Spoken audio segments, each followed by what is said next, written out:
when you say to me, my child is not behaving right, he's doing the wrong thing, he is throwing the food onto the floor, or he's hitting his sister, or he doesn't listen to me, I'm going to ask you to do something very, very courageous. I'm going to ask you to look at whatever you say about this child, whatever isn't right, and I want to tell you what the child is doing is right.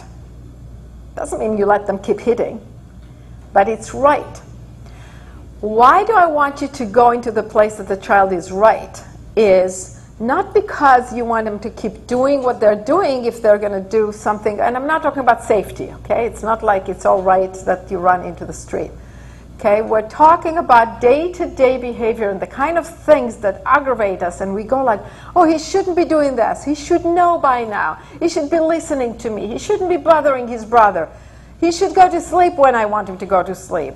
He should eat with his fork and not with his fingers. He shouldn't talk this. He shouldn't say that. He shouldn't demean his friend.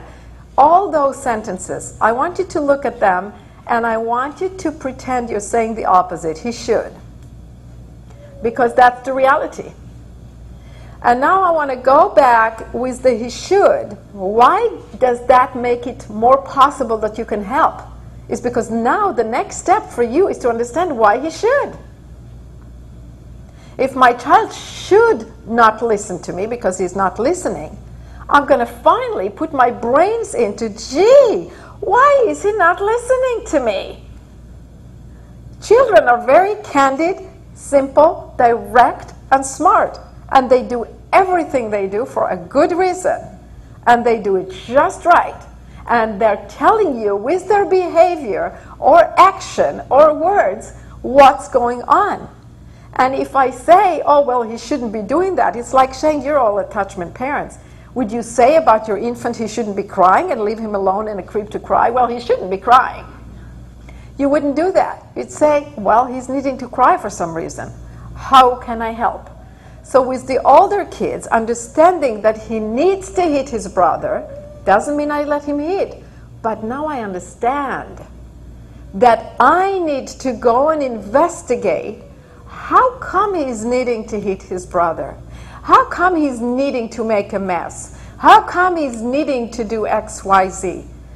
When I understand the reason, I can erase the need.